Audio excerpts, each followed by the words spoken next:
But you may ask the question, how, Matthew, can you win a war? Now that's an easy question to answer. Or is it? You see, war is a complicated thing. War has changed drastically in history, from sticks to swords to guns to grenades. It seems like the global arms race never stops, and I'm sure it will get more deadly as time goes on. We now understand how during the Second World War, the Germans filled the ocean with water to hide their submarines so the Allies would stop sinking them. Furthermore, during the Vietnam War, Viet Cong soldiers built vast jungles to hide from the American troops.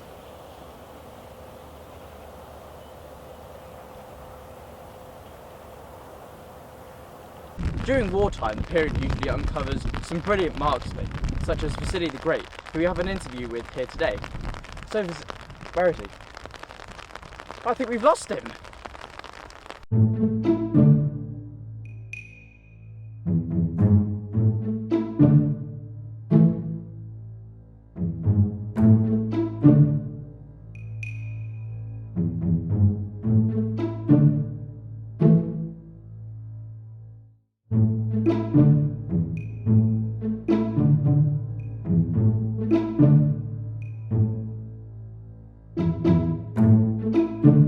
So Vasily, how do you feel about being the historical figure you are today?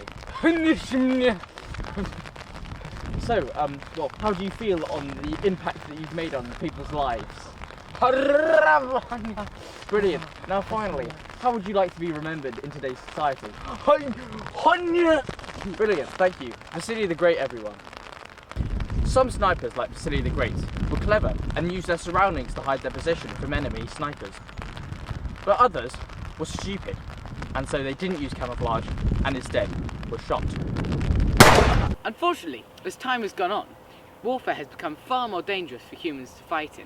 This was first documented in World War I, when the British realised that the Germans weren't primitive weren't just primitive people, but also had guns. How can this be, Private? I thought we were fighting barbarians. Well, so we were fighting the Africans only a few years ago. These aren't Africans? No, sir, they're Germans. Well, we have the wrong country then, don't we? We seem like it's, well, there's only one thing for it. Let's continue fighting them for another 4 years. Still the idea.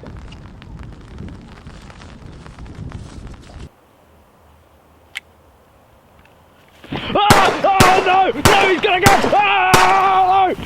War is for any ages though, such as the 7 Years' War, where a bunch of 7-year-olds were put in a ring to fight to the death. And after 7 hours of non-stop fighting and non-stop crying, the red team eventually won. However, war is only for the most orderly. I'm elderly. I said orderly. That's right. I'm as elderly as they get. I'm orderly, and I'd love to fight for king and country. You're what we're looking for, definitely. Ah, I'm definitive. And so, World War I continued for another 4 years, killing roughly 10 billion soldiers, all in vain, and arguably even worse, led to World War II, which was arguably even worse. So, how do you successfully win a war? Well, you don't win a war by running onto a battlefield completely naked, high on drugs. Actually, Jamie, Did people actually win wars like that? yeah, according to our research, they did. Well, you don't successfully win a war by a land mile by running onto a battlefield completely naked. Actually, high on- Jamie, they did. Lord give me strength. Well, if we learned anything from today's lesson, war is a complete waste of time, there's absolutely no point in doing it, and the underdog always win, even though they're running onto a battlefield completely naked, high on drugs. Jamie, yes, Jamie. I get it!